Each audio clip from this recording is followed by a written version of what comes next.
எல்லோருக்கும் வணக்கம். இன்றைக்கி இந்த வீடியோவில் இதை பற்றி பேச போகிறோம்னா, எப்படி நம்மளோட எண்ணங்களை மாற்றி நம்மளோட வாழ்க்கையை மாற்றலாம் அப்படிங்கிறத பற்றி தான். ஒரு நாளும் நம்ம தூங்கி எந்திக்கும் போது நம்மளோட எண்ணங்கள் தொடங்குது. நம்ம எண்ணங்கள் தான் தொடக்கம்.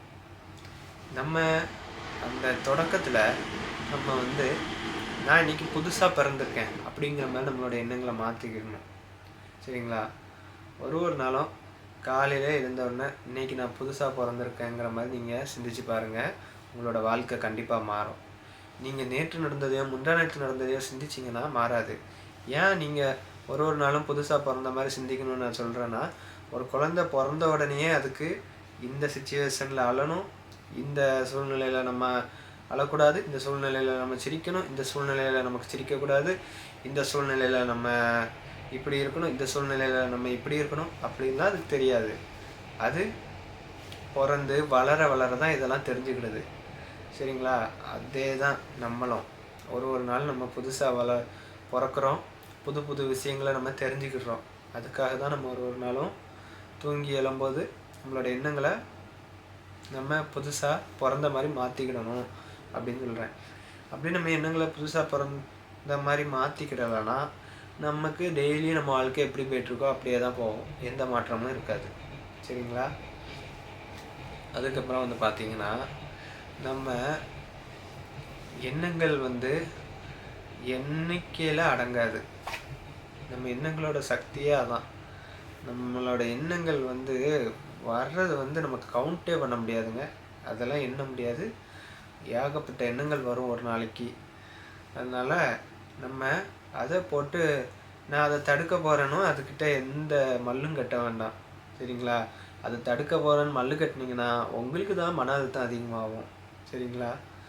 அதனால் வர்ற எண்ணங்களை அப்படியே நீங்கள் இது பண்ணிக்கோங்க, அக்செப்ட் பண்ணுங்க, அப்படியே எடுத்துக்கொள்ளுங்க. வர்ற எண்ணங்களை அப்படியே எடுத்துக்கொள்ளுங்க.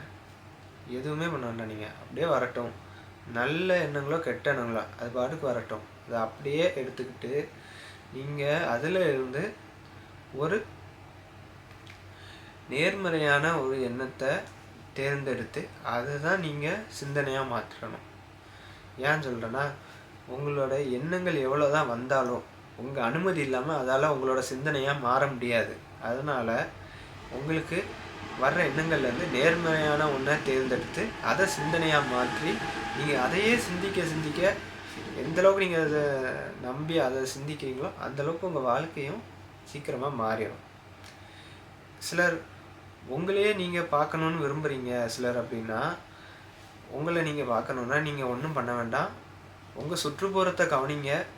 உங்கள் சுற்றி உள்ளவங்க என்னோட சூழ்நிலைகள், அவங்க என்னென்ன மாதிரி போராட்டங்கள்லாம் சந்திக்கிறாங்க, அவங்க நீங்கள் கவனிச்சிங்கனாலே உங்களை நீங்களே பார்த்துக்கலாம். உங்களை நீங்கள் யாருன்னு தெரிஞ்சுக்கணுன்னா உங்கள் சுற்றுப்புறத்தை நல்லா கவனிச்சிங்கனாலே உங்களுக்கு நீங்கள் யாருன்னு தெரிஞ்சிடும். சரிங்களா? அப்புறம் சொல்லப்போனால் நிறைய பேர் இங்கே வாய்ப்பே இல்லை, எனக்கெல்லாம் வாய்ப்பே கிடைக்கல, வாய்ப்பு கிடைச்சா நான் அப்படி ஆயிடுவேன் இப்படி ஆயிடுவேங்காங்க. நான் சொல்கிறேன், இந்த பாலைவனத்தில் இருக்கிற முள் செடியில் கூட தண்ணி இருக்குங்காங்க. அப்படிங்கும்போது இந்த உலகத்தில் வாய்ப்புகள் ஏராளம். ஆனால் நம்ம தான் தேடுறதில்ல.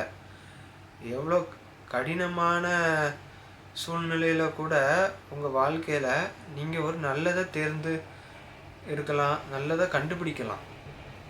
அந்த கடினமான சூழ்நிலையிலேருந்து கூட ஒரு நல்லதை கண்டுபிடிக்க முடியும். அப்போனா பார்த்துக்கோங்க, வாய்ப்புகள் எல்லாத்துலேயுமே இருக்குது. நம்ம தான் தேடுறதில்ல. சரிங்களா? சும்மா இருந்து நம்ம யோசிச்சுக்கிட்டே இருக்க போகிறதுனாலையும் நமக்கு எதுவும் மாறப்போகிறது கிடையாது. நம்ம தேடினா எல்லாமே கிடைக்கும் இந்த உலகத்தில். இங்கே நமக்கு எதிரியே கிடையாதுங்க. சொல்லப்போனால் எல்லாமே நம்மளோட மனசில் இருந்து வரக்கூடிய நம்மளோட எண்ணங்களுடைய பிரதிபலிப்பு தான் நம்ம எதிரின்னு நம்ம நினச்சிட்ருக்கோம்.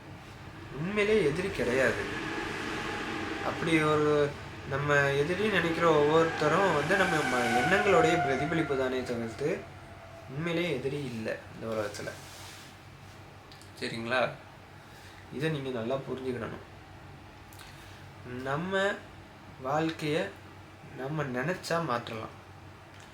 நம்ம வெளியில் எதிரியை தேடிட்டுருக்கோம். வெளியிலலாம் எங்கேயுமே கிடைக்க மாட்டான்.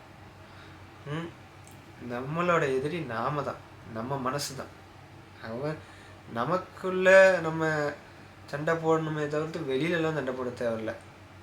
நமக்குள்ளே சண்டை போட்டு நமக்குள்ளே நம்ம ஜெயிச்சிட்டோன்னா உலகத்தை ஜெயிச்சிடலாம். சரிங்களா? நமக்குள்ளே நம்மளால் ஜெயிக்க முடியல அப்படின்னா தான் நம்ம வெளியில் சண்டை போட்டு நடப்போம். நம்மளை நம்ம முதல்ல ஜெயிச்சிட்டோன்னா உலகத்தையே ஜெயிச்சிடலாம். அதில் எந்த சந்தேகமும் கிடையாது. இந்த வீடியோ கடைசி வரை பார்த்த எல்லோருக்கும் நன்றி.